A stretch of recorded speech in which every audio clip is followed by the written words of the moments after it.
Michael Jackson biopic చూసాక మనకి biopics కొత్త కాదు, కానీ మనం NTR and Indira Gandhi, Jayalalithaa, Dhoni and 83 world cup మీద కూడా బయోపిక్స్ చూసాం.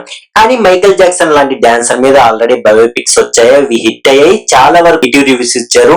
బట్ మన తెలుగు ఆడియన్స్ కి నచ్చుద్దా అంటే, ఒక డాన్సర్ లైఫ్ లో ఏం జరిగింది, ఎలా ఆయన చనిపోయారు, ఎలా ఒక వరల్డ్స్ బెస్ట్ డాన్సర్ అయ్యారు, సో ఈ వేలో చూస్తే మూవీ నచ్చుతుంది. అదర్వైజ్ ఇంకా ఏదైనా మాస్ ఎలిమెంట్స్ ఎక్స్పెక్ట్ చేస్తే మాత్రం లైక్ ధోని మూవీ లాగా డెఫినెట్లీ డిసప్పాయింట్ అవుతారు. మైకేల్ జాక్సన్ రిలేటివ్ అయిన జాఫర్ జాక్సన్ లీడ్ రోల్ లో యాక్ట్ చేస్తున్నాడు. మూవీలో ఎగ్జాక్ట్లీ అతను మైకేల్ లాగానే కనిపించాడు. కాస్ట్ ఎంత పర్ఫెక్ట్ గా ఉందంటే ప్రతి ఒక్కటి కేర్ తీసుకున్నారు అనిపించింది. కాస్ట్యూమ్స్ నుంచి పర్ఫార్మెన్స్ వరకు మైకేల్ అనే నేమ్ ని స్పాయిల్ చేయకుండా ఎగ్జాక్ట్లీ దింపేశారు. Production values excellent. నిజంగా లయన్స్ గేట్ ప్రొడక్షన్ లోనే మోస్ట్ ఎక్స్పెన్సివ్ మూవీ అనిపించింది. ఆ ఫైనల్ అవుట్పుట్ చూశాక నిజంగా అంత ఇన్వెస్ట్ చేశారనిపించింది. మైకేల్ మూవీలో స్టాండ్ అవుట్ ఎలిమెంట్ అంటే కన్ఫర్మ్ గా సెల్లర్ క్యాస్ట్ అనే చెప్పాలి. కింగ్ ఆఫ్ పాప్ ని మళ్ళీ స్క్రీన్ పైన చూసినట్టు అనిపించింది. ఆ విషయంలో జాఫర్ జాక్సన్ కాంప్రమైజ్ అవ్వలేదు. సినిమాలో కొన్ని సీన్స్ చూస్తుంటే లైక్ కాన్సర్ట్ సీన్స్ అవి జాక్సన్ యాక్చువల్ టూర్స్ నుంచి తీసుకున్న ఫుటేజ్ ఏమో అన్నట్టు ఉంటాయి. అలా చేశాడు జాఫర్ జాక్సన్. అదే కాదు, జాఫర్ జాక్సన్ స్మాల్ మేనేజర్స్ ని కూడా పర్ఫెక్ట్ గా క్యాచ్ చేశారు. జాఫర్ తన అంకుల్ అయిన Michael Jackson signature moves, especially iconic moon walk ని కూడా ఈజీగా పుల్ ఆఫ్ చేశారు. మైకేల్ చైల్డ్ లైఫ్ ని, ఆ painful home life and loneliness feelings ని కూడా బాగా చేశారు.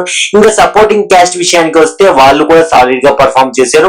మైకేల్ మదర్ క్యాథరిన్ రోల్ లో మూవీలోనే కొన్ని ఎమోషనల్ సీన్స్ ని డెలివరీ చేశారు.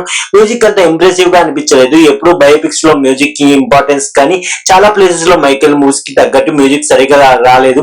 మైకేల్ జాక్సన్ కాంప్లెక్స్ ఇంటర్వల్ ని ఒక సాలిడ్ నెరేటివ్ తో చాలా డీప్ గా చూపించారు. ఆ డ్రామాటిక్ సీన్స్ మధ్యలో వచ్చే మ్యూజికల్ సీక్వెన్సెస్ ఈ మూవీ ప్రొడక్షన్ వాల్యూని రిఫ్లెక్ట్ చేస్తాయి.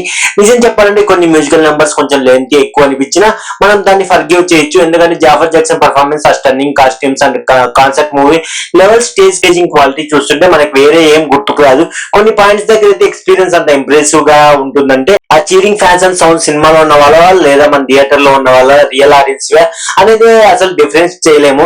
మైకేల్ మూవీలో ఫ్లాస్ ఉన్నాయంటే అవి చాలా తక్కువ అని చెప్పాలి. మైకేల్ జాక్సన్ రిలేటివ్స్ లో కొందరు ఈ మూవీలో కంటెంట్ మీద కొంచెం డిసప్పాయింట్ అయినట్టు ఎక్స్ప్రెస్ చేశారు. ప్యారిస్ జాక్సన్ క్రిటిసిజమ్స్ లో ఒకటి ఏంటంటే, ఈ సినిమాలో మైకేల్ ని చాలా శానిటైజర్ గా, అంటే నిజం కాకుండా కొంచెం ఫెంటాస్టికల్ వర్షన్ లా చూపించారు.